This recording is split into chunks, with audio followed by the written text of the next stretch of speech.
This is the Prime Minister Anthony Albanese giving his reaction. With the passing of Queen Elizabeth II, an historic reign and a long life devoted to duty, family, faith and service has come to an end. This is a morning of sadness for the world, for the Commonwealth and all Australians. It is a day of profound sadness and grief for the royal family who have lost a beloved mother, grandmother and great-grandmother, the person who for so long was their greatest inner strength.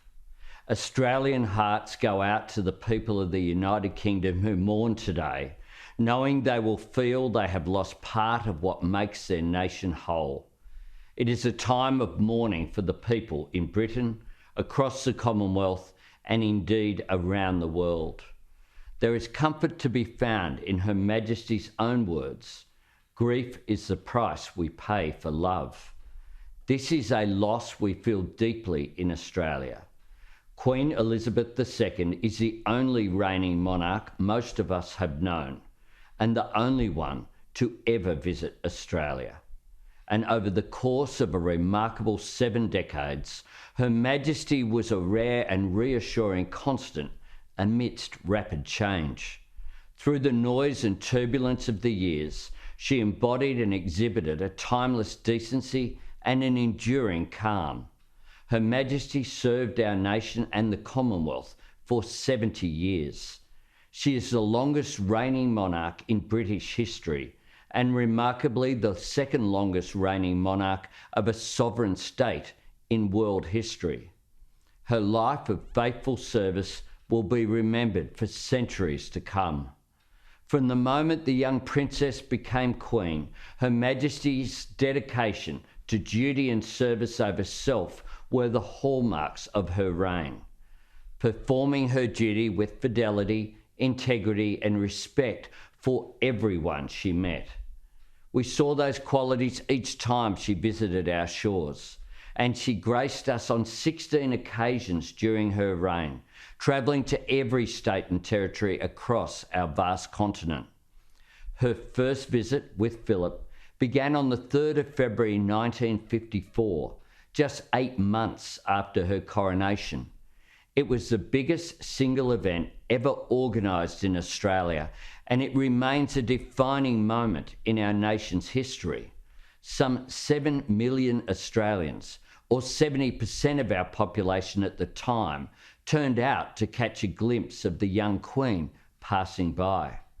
Queen Elizabeth II was a wise and enduring presence in our national life. 16 Prime Ministers consulted with her, and 16 Governors-General served in her name. Throughout her reign, Queen Elizabeth II showed a deep affection for our country. As she said at the Sydney Opera House in the year 2000, "Since I first stepped ashore here, I have felt part of this rugged, honest, creative land. I have shared in the joys and the sorrows, the challenges and the changes that have shaped this country's history." Her Majesty celebrated our good times, and she stood with us during trials and hardships. Happy and glorious, but steadfast too. In particular, we recall the sympathy and personal kindness she extended to Australians afflicted by tragedy and disaster, from floods and bushfires to wars and a pandemic. Her words and presence were a source of comfort, hope and solace for millions of Australians. Queen Elizabeth II has been a wise and encouraging guide, always wanting the best for our nation and greeting each change with understanding, good grace and an abiding faith in the Australian people's judgment.